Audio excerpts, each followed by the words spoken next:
The finale opens with Vladimir waking up tied to a chair in the protagonist's cabin, screaming and demanding answers.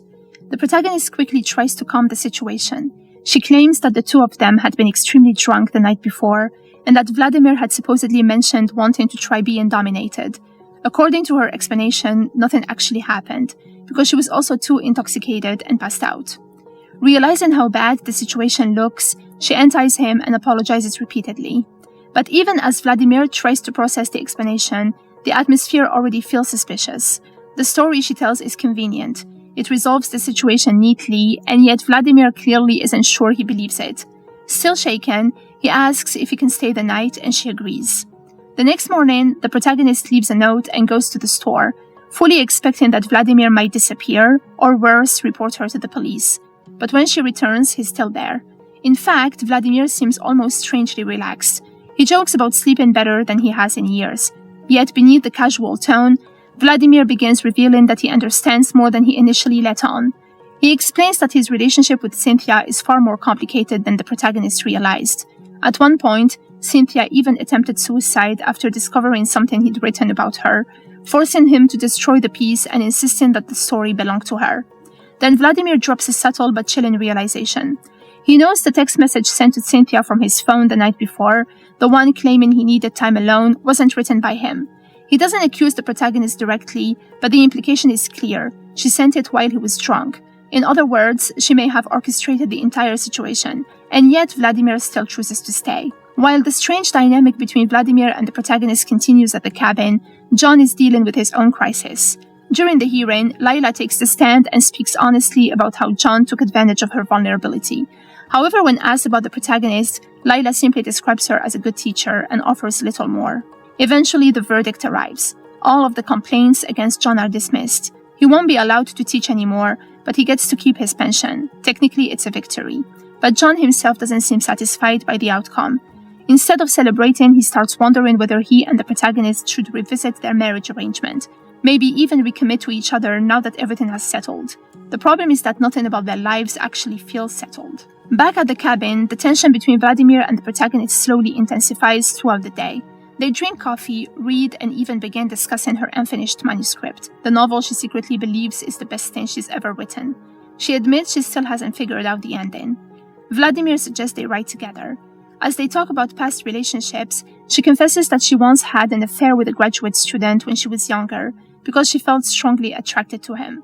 Eventually, the emotional tension turns physical. That night, Vladimir finally confesses that he's been attracted to her for a long time, ever since their first faculty meeting and through many encounters afterward. He admits that he'd imagined kissing her many times. And finally, the moment that has been building all season happens. They sleep together. For the protagonist, one of her long-standing fantasies finally becomes reality.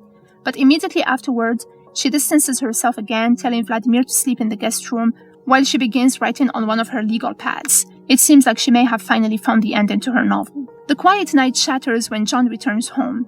Seeing Vladimir in the cabin sparks a tense confrontation between the three of them. But during the argument, an important truth comes out. John was never having an affair with Cynthia.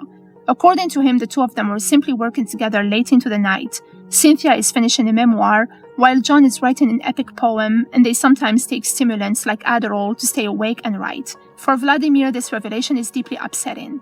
Cynthia is supposed to be sober, and hearing that she's taking stimulants again triggers his anger. He storms out to call her. When he speaks to Cynthia, she admits something painful, that John makes her feel like a normal human being. After the chaos settles, Vladimir returns to the protagonist and proposes something strange. He says he wants to meet her at the cabin once a week. He touches her chest and tells her that she inspires him. But this moment leads the protagonist to a much deeper realization. She tells John that Vladimir was never just about desire.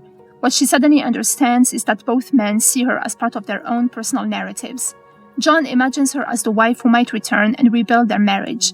Vladimir imagines her as the romantic muse who inspires his writing.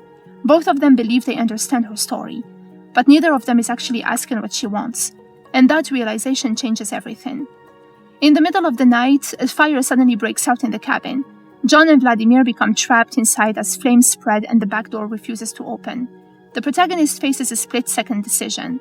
Instead of rushing to save either man, she grabs her legal notepads, the manuscript she has been working on, and escapes the burning house. Outside, she cradles the pages while the cabin burns. She explains that she finishes her novel about a woman's obsession with a younger colleague. Meanwhile, Vladimir writes his own book about a tender romance with an older professor. But in her mind, her version sells far better. Because her story speaks to something deeper, the complicated hunger for power, desire, attention, and identity. Then she adds one final twist. She claims she called 911 and that everyone survived. And then she asks the audience a chilling question. Do you believe her? The final moments reveal that the real theme of Vladimir isn't simply obsession or forbidden desire, it's authorship. Throughout the finale, everyone is trying to turn life into a story. John writes poems about meaning and legacy, Vladimir turns relationships into romantic narratives, and the protagonist writes a novel inspired by her own fixation. But the ending suggests something even more unsettling. The protagonist may not just be writing a story about obsession, she may be rewriting reality itself. The fire, the rescue, and even the survival of the two men might simply be another version of events she prefers to tell. In other words, the finale leaves us wondering whether the last thing we hear is truth or just the most satisfying ending for the author. The Vladimir finale closes on an ambiguous and provocative note. The protagonist realizes that she doesn't want to exist inside someone else's narrative anymore. She wants control over her own life, her own choices, and her own identity. And the way she claims that power is through storytelling. Whether the fire truly spared everyone or not almost becomes secondary, because by the time the flames rise around the cabin, the protagonist has already done something far more powerful. She's taken control of the ending.